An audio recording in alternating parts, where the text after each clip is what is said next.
Really, I'm happy about it. When he came here, the Indian government, they let him go. I don't know what happened behind the state, probably a lot of money he gave. They let him go. He should have been in jail. They let him go to America and then he never returned. Then he lived another 20 years. He lived in a big castle, bungalow. He was sleeping on a beautiful silk bed. And he had everything to eat. But here, islands of people are destroyed. But he paid, you know how much? $400 million. 1 million is 6 crores. $400 million as a remuneration, as a fine. So people were given money, but not enough. But still, he has done his duty, at least in a small level. So he died 2 years back. Warren Anderson, he also died. So today, we are left with a nightmare, a bad memory. The people of Bhopal, even today, if they hear some sirens of ambulance, they are terrified. It's called trauma. Night times if they hear the siren, everybody wakes up. There is no sleep because they think the accident is again happening. Fear. So much of damage has done to people of Bhopal because there was no environmental protection laws. So today we need to talk about that because India is becoming a big factory hold. All the waste producing factories are invited to India. The other countries like America, they don't produce like cement. Europeans, they don't allow cement factories. Australia, they won't do. But they all come to India to start cement factory. Paint factory, they wouldn't allow. There are guidelines and laws object to start paint factory, car factory, especially cement factory and so on. But in India, they are all there. And we are told, come on, take it. India is free. So all the waste producing, all the polluting companies today in India, but we are not benefiting. That is another irony of it. We are not benefiting. I want to give a good example about your Ambur and Manyambadi. That is you are living in the most polluted places on earth. Beware of that. You are not living in a very good place. At least Yelagiri Hills is somewhat better. But from Tirupattur all the way to Ranipet, it is the pollution hotspot. So this is our generation is suffering. You know what? The shoes, what have been produced in Ambur or Manyambadi, I'm calling high-end shoes. Each pair costs at least 10,000 rupees to 20,000 rupees. Depends on the quality of the shoe. But they are all exported. But your land and your water is polluted. Even the shrimp factories, we never eat shrimp. 1 kilogram of shrimp costs 1,000 rupees. 1,000. Can we afford 1,000 rupees to buy shrimp? But they produce and export to America and Australia, but our land, our water, our future, our air, all the systems are polluted. Car production. How many people here have cars? Come on, lift up your hands. How many people have cars? Nobody. So what I'm telling, cars are produced in India and exported. Hyundai company in Tamil Nadu, Sriperumbudur. Our water, our air, our future is destroyed. Our people, they can't afford a car. So I can give you hundreds of examples. In India, what is being produced, it is not used by common people of India. They are unable to use them. Then why produce? Why produce? The poor people asking only clean soil. They are asking, is it too much to ask? They are asking, give us the clean soil, give us clean water, air, and give us clean food. Is it too much to ask? Not at all. Indians, we don't ask too much. We are asking only basic things. That also the government can't provide.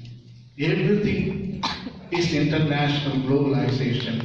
Everything is being sold. The whole India is being sold. All our natural resources is being sold to some other country. And we are distracted. We call it GDP, the gross domestic product. What is the use of gross domestic product? Your 8% India is, progressing. It is not a progress. Gross domestic product is a distraction. Actually, you are taking your own resources and selling it to some other country, and they give you money and you show it as an income. No, it is not an income, it's an expenditure. Because you sold your future to other countries. How can you call it an income? GDP is not the income. It is telling you how much quality from India you lost it. We lost it. All those iron ore, all those copper, all those natural resources, they are in the land. When you take them out, when you sell them, they are lost. That is what is happening. Today, India is being destroyed in the name of GDP. All our natural biological wealth is being sold and destroyed. So, I think environmental management systems, our government politicians, they should learn about these systems. Unfortunately, our leaders are not educated. That is the problem. Ignorance is the cause of all the problems. So says Upanishads. Indian Upanishads say ignorance is the cause of all. So today, you just ask the politicians, how many people have education? None. Very few people. You can name them 1, 2, 3, 4. All of them without any education, they become in charge of something. Absolutely, they don't care about the environment. Look at our mountains. What are they doing to the mountains? You should ask the question. When the mountains were made, 4 crores. Who made it? Nature. All the mountains in India were produced 40 million years ago. That means even the Everest, Western Ghats, our Yelagiri mountain, and Yelagiri hills, Kalrai hills, all of them were made 4 crore years ago, 40 million years. They were made in the process called plate tectonic activity. That is the process which made all the mountains. But today, we are destroying. It took 4 crore years ago, but our politicians are destroying the mountains within 4 years. 4 years. Extracting stone for the houses, for the roads, for the buildings. Our mountains are gone. That is a biological wealth, you know that. You and your children will never see it. Nobody will see it.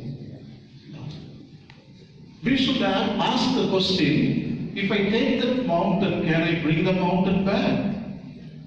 Your answer is no, I can't bring it back. That means don't destroy it. Simple. Simple. The forest and the sand, you know very well our Palaru sand, what is happening to that. It's a resource. Just a gold. One lorry load of sand costs almost 1 lakh rupees. Yes. If you send it to Australia, you get 10 lakhs. So people are making business our sand. When you extract the sand, what happens to the water? The water level goes down. People can't cultivate. Besides polluting water from the factories called affluents. How many difficulties we are facing because no education. because there is no environmental management system. So I'm going to give you some examples now. Next. So this is the 5 examples, EMS examples. EMS means abbreviation of environmental management systems. Yeah. First one is called reducing your carbon footprint. Number 2 is energy transition. Number 3 is circular model of production. Number 4 is Tata EMS model. The last one is environmentally friendly products. I'm not going to teach theory to you, only practical. Theory means the last session that they didn't understand, they didn't grasp. So it was very much not interested. So I was a little upset. I was disappointed a little bit. Then I understood. After all, this is students. Students have the ability to listen only 8 minutes. After 8 minutes, students, they don't have concentration. And 1 hour and 30 minutes, it is the persecution for the students. It is too much demanding. So I'm going to limit myself with 5 examples. You just go with that. That's enough. So first of all, as I told you, you should incorporate environment management system individually in your own life, in your personal life. When you interact with water, soil, food, energy, all that you should incorporate. Alright? So the first one is reducing your carbon footprint. Everybody has a carbon footprint. That means how much energy you are consuming every day. You go to your house, you switch on the light, not 1 light, 2 lights, you are consuming energy. Morning itself you consume energy. Water is also your energy, because the water is pumped by a motor, by electrical pump. So it's already, energy is involved. And then you cook. When you cook, you use the gas. Energy is being used. You switch on cell phone, energy use. Computer, depends on the energy. So morning itself, you are using energy and you are spending coal. Actually, the energy what you are using comes from Neyveli. That is the place where they burn coal. The coal produces a lot of emissions. So the moment you switch on your fan, emission goes on. So you are polluting. The Indians, per year, they are using 1 ton of coal. 1 ton of coal. That is average. If there are 10 members in your family, you are using 10 tons of coal. Because energy comes from the coal. Coal pollutes. The highest form of pollution caused by coal. So India is burning 65 to 70% of its energy comes from coal burning. Other countries, they don't do that. They have gone to some other energy source like geothermal energy or wind or water or solar, that kind of thing. But India depends fully on coal, dirty energy. China too. China and India, these 2 countries are burning so much of coal and polluting the whole atmosphere of the earth, sadly. So next slide. There are primary footprint and secondary footprint. You shouldn't stop with my lecture. When you go today home, just go to Google search and type carbon footprint, and then you need to read and learn. Otherwise you will not understand. That's the primary footprint means which we have control. We have control. For example, you are having a motorcycle and you are using 5 liters of fuel every week. So you have a control. You can use 4 also. You can use 10 also. It is up to you. You are directly in control.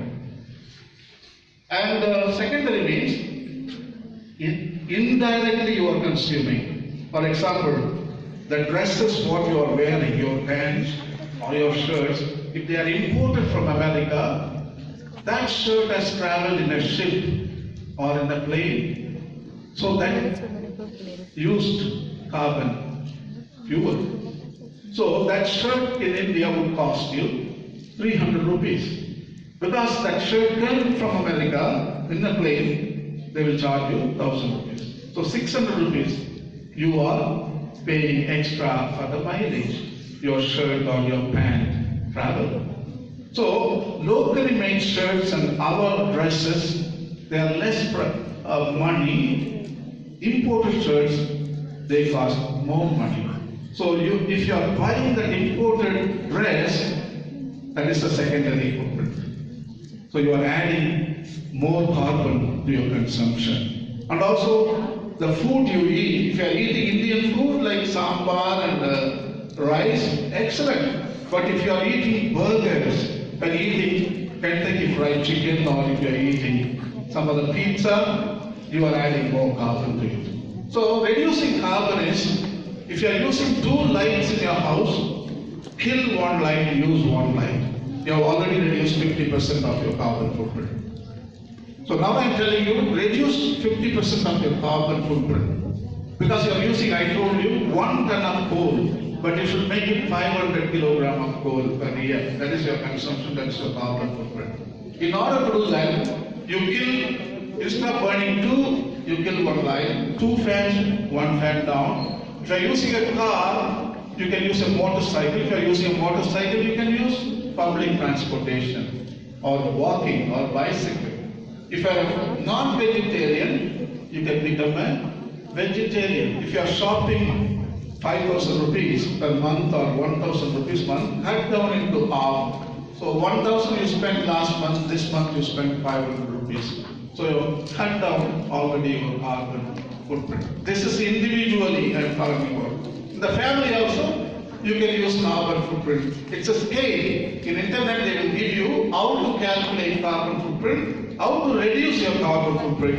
In Google search, you can learn about it. So your target is cutting 50%. Alright? So that is the first model. Second one. This is the one example from Vatican. You know Vatican? In Rome, Pope is living there. You know what? This Pope is, what is the name of the present Pope? Anybody know? Pope Francis. Yeah. Pope Francis is very, very environmentally conscious. And he wanted to cut down his own carbon footprint in Vatican. You know, Vatican was consuming per month 500 kilograms of coal. No, not 500. 5 tons. 5 tons of coal Vatican was consuming. Then Pope wanted to reduce it to 2,500. So what did he do? He simply installed the solar panels. Now the energy is coming from the sun and you don't have to burn coal. So you're not polluting the atmosphere. So 50% cut off. So that is a very good example for you. The church, like the Pope, they won't do it usually. But this Pope has done it. The previous popes, they don't think about this kind of management. But this Pope is very practical. So it's a very good example to show you Pope can do. Why can't Indian government do? Why can't you do? Why can't your family do? Why can't Don Bosco here? Why can't they do? So everybody can do that. It's a very good example for all of us. Next one. Number 2 is called energy transition. That means you come out of this fossil fuel, coal-based energy and make a transition to solar energy or wind energy or geothermal, which comes from the deep of the earth energy, or tidal energy, that is the ocean, the waves. You can make electricity out of the waves also. And water energy, we have been doing already from 1947 onwards. We are masters in making energy from the water dams. we built it. And another excellent energy I have not mentioned. Can anybody, tell me what I am missing? I told you solar, I told you wind energy, I told you geothermal, I told you water energy, I told everything, but one energy I am not telling you. Can anybody tell me?